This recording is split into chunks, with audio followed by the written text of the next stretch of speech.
Reading through the Bible in 1 year, January 22nd, Genesis 23, Matthew 22, Nehemiah 12, and Acts chapter 22. Now, Sarah lived 127 years. These were the years of the life of Sarah. And Sarah died in Kiriath Arba, that is Hebron, in the land of Canaan. And Abraham went in to mourn for Sarah and to weep for her. Then Abraham rose from before his dead and spoke to the sons of Heth, saying, I am a stranger and a sojourner among you. Give me a burial site among you, that I may bury my dead out of my sight. The sons of Heth answered Abraham and said to him, Hear us, my lord. You are a mighty prince among us. Bury your dead in the choicest of our graves. None of us will refuse you his grave for burying your dead. So Abraham rose and bowed to the people of the land, the sons of Heth, and he spoke with them, saying, If it is your wish for me to bury my dead out of my sight, hear me, and approach Ephron, the son of Zohar, for me, that he may give me the cave of Machpelah, which he owns, which is at the end of his field. For the full price, let him give it to me in your presence for a burial site. Again, he's being smart about this. So what he's doing is he's planning ahead for the future, because he knows that over the generations to come, this land will no longer belong to them. It will belong to his people. So he's planning ahead for it to make sure that it's his in perpetuity. Now Ephron was sitting among the sons of Heth, and Ephron the Hittite answered Abraham in the hearing of the sons of Heth, even of all who went in at the gate of his city, saying, No, my lord, hear me. I give you the field, and I give you the cave that is in it. In the presence of the sons of my people, I give it to you. Bury your dead. And Abraham bowed before the people of the land, and he spoke to Ephron in the hearing of the people of the land, saying, If you will only please listen to me, I will give the price of the field. Accept it for me, that I may bury my dead there. Then Ephron answered to Abraham, saying to him, My lord, listen to me. The price of the field, hold on. I will give the price of the field. Accept it. Accept it from me, that I may. Hold on. I lost my spot. Aha, there we go. Then Ephron answered Abraham, saying to him, My lord, listen to me. A piece of land worth 400 shekels of silver. What is that between me and you? Bury your dead. So Abraham listened to Ephron, and Abraham weighed out to Ephron the silver which he had named in the hearing of the sons of Heth, 400 shekels of silver, commercial standard. So Ephron's field, which was in Machpelah, which faced Mamre, the field and cave which was in it, and all the trees which were in the field, that were within all the confines of its border, were deeded over to Abraham for a possession, in the presence of the sons of Heth, before all who went in at the gate of his city. After this, Abraham buried Sarah his wife in the cave of the field of Machpelah, facing Mamre, that is Hebron, in the land of Canaan. So the field and the cave that is in it were deeded over to Abraham for a burial site by the sons of Heth. Again, he's planning for this in perpetuity. He wants to still own it going on after all of the people on the land are gone. Again, this is a guy who trusts in what God says. He says he's going to be there and his people are going to be there. He wanted to be sure that he has something there. And this is the only land that he actually purchases the whole time that he's there. It's simply a grave site. Now, Matthew 22. Jesus spoke to them again in parables. The kingdom of heaven may be compared to a king who gave a wedding feast for his son. And he sent his slaves out to call those who had been invited to the wedding feast, and they were unwilling to come.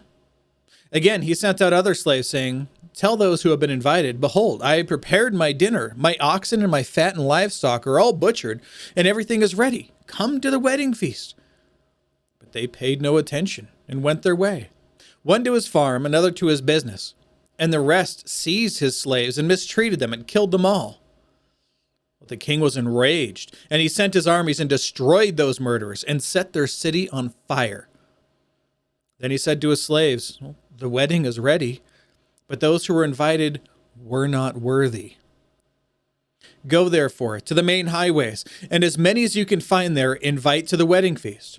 Well, those slaves went out into the streets and gathered together all they found, both evil and good. And the wedding hall was filled with dinner guests. But when the king came in to look at over the dinner guests, he saw a man there who was not dressed in wedding clothes. And he said to him, "Friend, how did you come in here without wedding clothes?" And the man was speechless. Then the king said to his servants, "Bind him hand and foot, and throw him into the outer darkness. In that place there will be weeping and gnashing of teeth. For many are called, but few are chosen." Now I'm going to read the note on this one because this one gets confusing for people. So the second part of the parable, which is not found in Luke 14, affirms that receiving an invitation to God's kingdom does not guarantee inclusion. Although everyone who hears the gospel has been invited, and although many may claim to have been in the kingdom, or to be in the kingdom, only those clothed appropriately will enjoy the king's hospitality. The wedding garment may symbolize the gift of Christ's righteousness, or the truth of genuine faith. In contrast to its counterfeit, will bear fruit in obedient living. Again, that's how you can tell those who are of Christ. They live obedient lives. Again, they're not being obedient so that they could achieve the wedding garment, right? They're not being obedient for the sake of obtaining their salvation. They have their salvation. God has changed their hearts and minds, and now these changed hearts and minds live to serve God on their own. Then the Pharisees went and plotted together how they might trap him and what he said. And they sent their disciples to him, along with the Herodians, saying, "Teacher, we know that you are truthful and teach the way of God in truth, and defer to no one, for you are not partial to any. So tell us then, what do you think? Is it lawful to give a poll tax to Caesar or not?" But Jesus perceived their malice and said, "Why are you testing me, you hypocrites? Show me the coin used to pay the poll tax." And they brought him a denarius.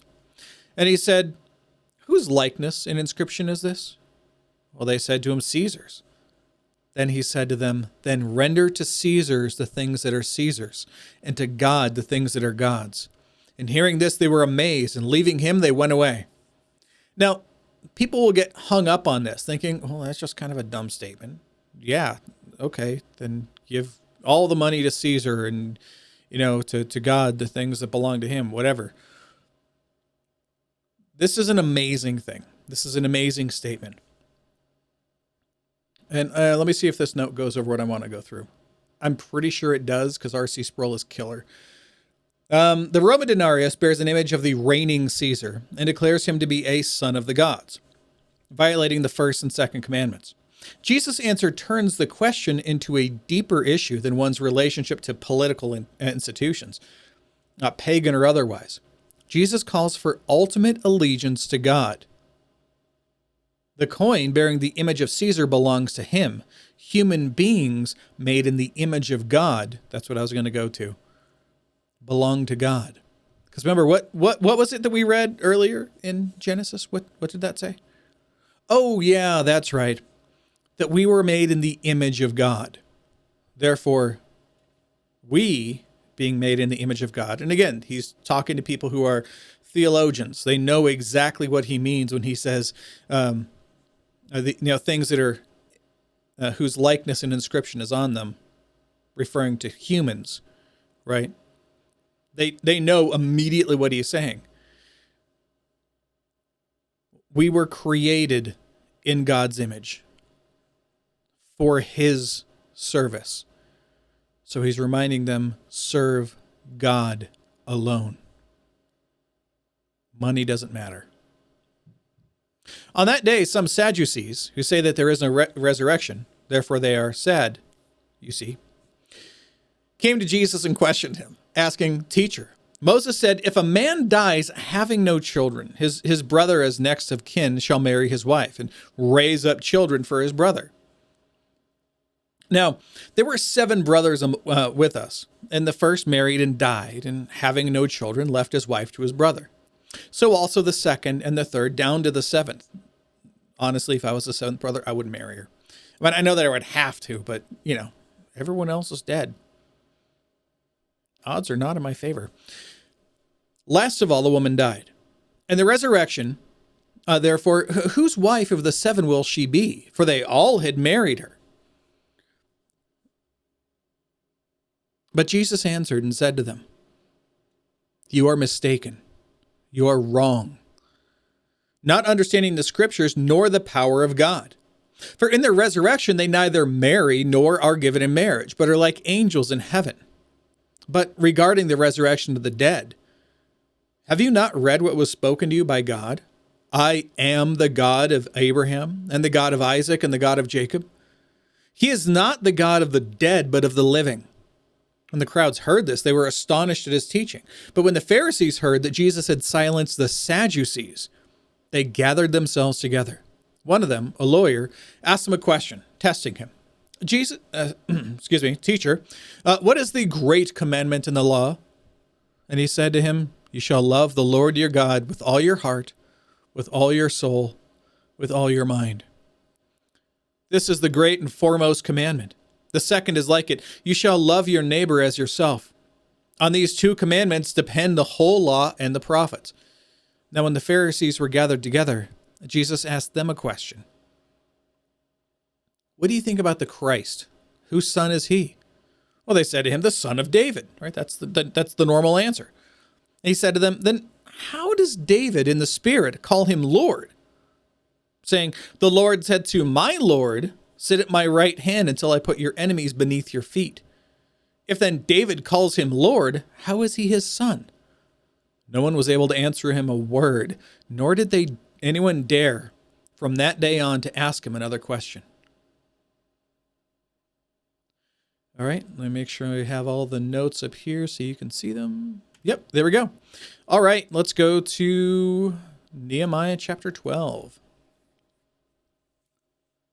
Now these are the priests and the Levites who came up with Zerubbabel, son of Shealtiel, and Jeshua, Sariah, Jeremiah, Ezra, Amariah, Maluk, Hattush, Shechaniah, Rehum, Meremoth, Iddo, Ginnethoi, Abijah, Mijamin, Maeda, Bilgah, Shemaiah, and Joirib, Jediah, Salu, Amok, Hilkiah, and Jediah. These were the heads of the priests and their kinsmen in the days of Jeshua. The Levites were Jeshua, Benui, Kadmiel, Sherebiah, Judah, and Mattaniah, who was in charge of the songs of thanksgiving, he and his brothers. Also, Bakbukiah and Uni, their brothers, stood opposite them in their service divisions. Jeshua became the father of Jehoiakim, and Jehoiakim became the father of Eliashib, and Eliashib became the father of Joiada.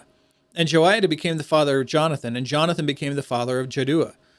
Now in the days of Joiakim, the priests, the heads of fathers' households, were Mariah, of Jeremiah, Hananiah, of Ezra, Meshullam, of Amariah, Jehohanan, of Maluki, Jonathan, of Shebaniah, Joseph, of Harim, Adnah, of Marioth, Helkai, of Iddo, Zechariah, of Ginnethon, Meshullam, of Abijah, Zichri, of Miniamin, of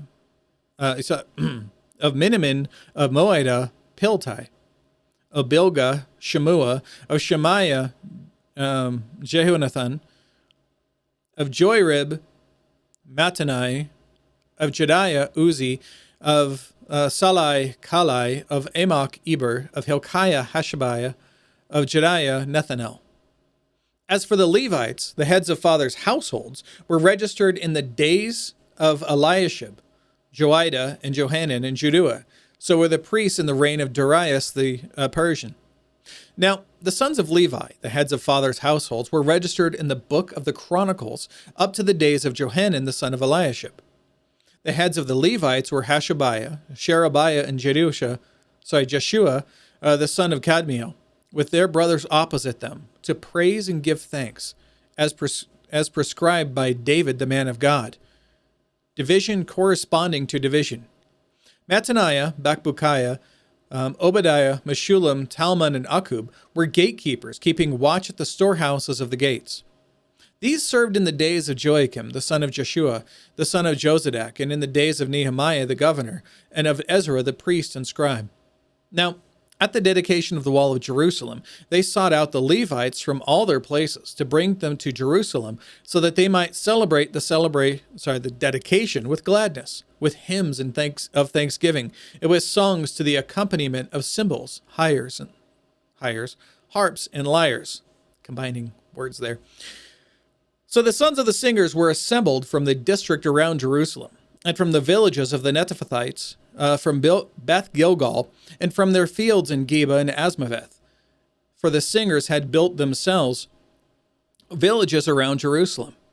The priests and Levites purified themselves. They also purified the people and the gates and the wall. Then I had the leaders of Judah come up on top of the wall, and I appointed 2 great choirs. The first proceeding to the right on top of the wall toward the refuse gate. Hoshaiah and half of the leaders of Judah followed them, with Azariah, Ezra, Meshullam, Judah, Benjamin, Shemaiah, Jeremiah, and some of the sons of the priests with trumpets, and Zechariah, the son of Jonathan, the son of Shemaiah, the son of Mattaniah, the son of Micaiah, the son of Zakur, the son of Asaph, and his kinsmen, Shemaiah, Azarel, Milalai, Gilalai,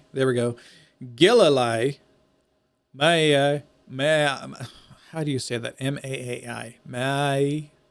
I'm thinking. Nethanel, Judah, and Hanani, with the musical instruments of David, the man of God. And Ezra the scribe went before them. At the fountain gate, they went directly up the steps of the city of David by the stairway of the wall above the house of David to the water gate on the east. The second choir proceeded to the left, while I followed them with half of the people on the wall, above the tower of furnaces to the broad wall, and above the gate of Ephraim, by the old gate, by the fish gate, the tower of Hananel, the tower of the 100, and as far as the sheep gate, as they stopped at the gate of the guard. Then the 2 choirs took their stand in the house of God. So did I, and half the officials with me. And the priests, Eliakim, Maaseiah, Miniamin, Micaiah, Elioenai, Zechariah, and Hananiah, with the trumpets. And Maaseiah, Shemaiah, Eleazar, Uzi, Jehohanan, Malchijah, Elam, and Ezer. And the singers sang with Jezariah, their leader. And on that day they offered great sacrifices and rejoiced, because God had given them great joy. Even the women and the children rejoiced, so that the joy of Jerusalem was heard from afar. On that day, men were also appointed over the chambers for the stores, the contributions, the firstfruits, and the tithes, to gather into them from the fields of the cities the portions required by the law for the priests and Levites. For Judah rejoiced over the priests and the Levites who served. For they performed the worship of their God and the service of purification, together with the singers and the gatekeepers, in accordance with the command of David and of his son Solomon. For in the days of David and Asaph, in ancient times, there were leaders of the singers and songs of praise and hymns of thanksgiving to God. So all Israel, in the days of Zerubbabel and Nehemiah, gave the portions due the singers and the gatekeepers, as each day required, and set apart the consecrated portion for the Levites, and the Levites set apart the consecrated portion for the sons of Aaron. All right, now on to Acts chapter 22, Paul's defense before the Jews. Now remember, what had happened here was Paul made it back to Jerusalem without an issue. He presented himself to the elders. He told them of everything that had happened. They recognized that he had been attacked everywhere he went, and that there were even enemies against him there. So they decided to have him go up as the sponsor of some men who, under Jewish law, had a vow that they were needing to resolve. And we're going to get to that later when we go through the book of Leviticus. But when you complete a vow to God, there's a certain number of offerings you have to give for that vow to show that it's been completed. and then you can shave your head. And shaving your head shows that you've completed your vow to God. So he went with these men, and he went into the temple, and there's 7 days of purification you have to go through during this time. So he went with them, he paid all of their expenses, and he followed along with them doing it to show that he was not an enemy of the law, right? He's not an enemy of God, because they had been telling everybody that he was this enemy of God and that's why they needed to attack him and go after him every chance they had. So this is what he did. They, of course, found him. The same Jews from Asia, the ones who've been chasing him around. In any city that he was in, they convinced the people to try to kill him, which happened at least once, but he was raised from the dead. So here they are in Jerusalem. They've finally caught him. They were beating him. The whole city was in an uproar. They didn't know why. There was just a riot going on, so everybody joined in with the riot. They shut the doors of the temple because they didn't want the riot getting into the temple. And they went ahead and were beating him in front of everybody. So here he is, the centurion, not centurion, sorry, the basically Roman military leader over the city came rushing in because he had no idea what was happening. He sees them beating Paul, so he grabs Paul and has them bind him and take him out because they don't want him to die without figuring out what's going on. But he says, okay, I'm just going to take him. We're going to throw him in jail, or we're going to take him to the barracks. And they have to carry him out, and they're going up these stairs, carrying him out because the people are chasing after them, trying to kill him, even while the Roman soldiers have him. And in this kind of cacophonous melee that's happening, Paul goes, do you mind if I talk to them? And of course the centurion goes, whoa, hold on. You know, you can speak Greek? Are you not this other guy who I thought you were, who caused all these problems before? He's like, no, I'm a Jew from Tarsus. Yeah, from Tarsus of Cilicia. And he's like, okay. Can I talk to them, please? And they're like, okay, yeah, that's fine. I'll allow you to make your defense in front of them. So he stands up, he motions to the crowd, and then that's where chapter 21 ends. Here's his speech. Brethren and fathers, hear my defense, which I now offer to you. And when they heard that he was addressing them in the Hebrew dialect, they became even more quiet.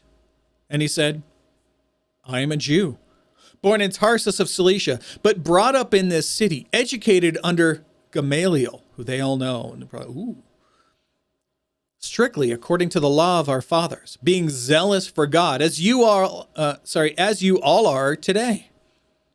I persecuted this way again is another term for the Christian faith, to the death, binding and putting both men and women into prisons, and also the high priests, and all the council of the elders can testify.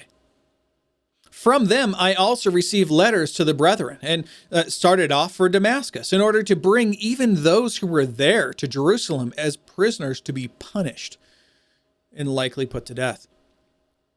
But it happened that as I was on my way, approaching Damascus, about noontime, a very bright light, brighter than the noonday sun, suddenly flashed from heaven all around me. And I fell to the ground and heard a voice saying to me, Saul, Saul, why are you persecuting me? And I answered, Who are you, Lord?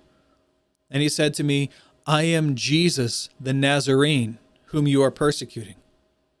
And those who were with me saw the light, to be sure, but did not understand the voice of the one who was speaking to me.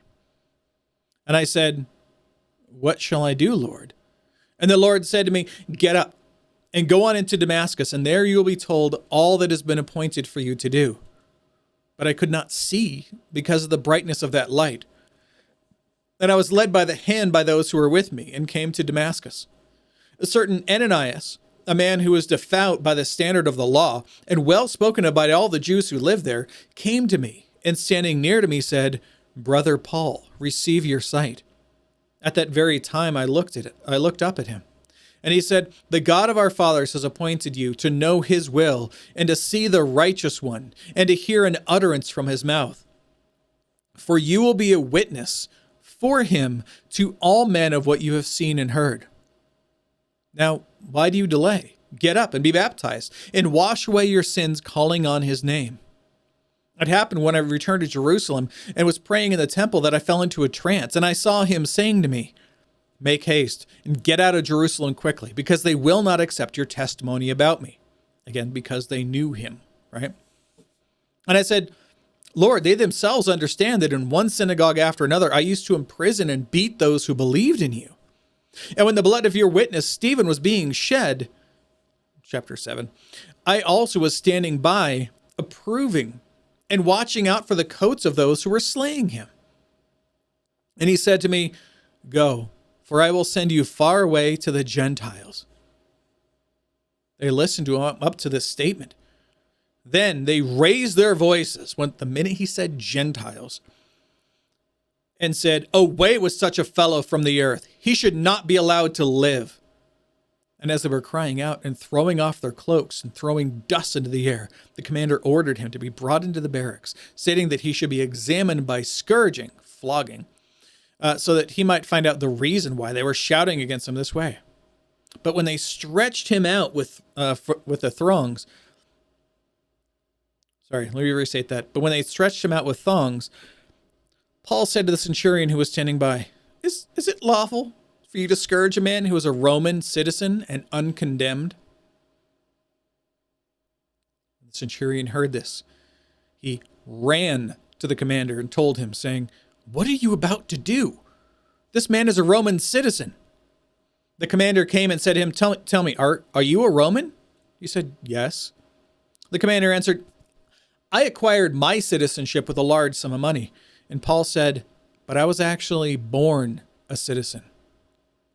Therefore, those who were about to examine him immediately let go of him. And the commander also was afraid when he found out that he was a Roman, because he had put him in chains. But on the next day, wishing to know for certain why he had been accused by the Jews, he released him and ordered the chief priests and the council to assemble, and brought Paul down and set him before them. The one we're going to go over tomorrow is killer. I love this one so much, but this is such a great book. Okay, anyway, so that's it for today. All the notes are up there, and yeah. So behold, the word of the Lord.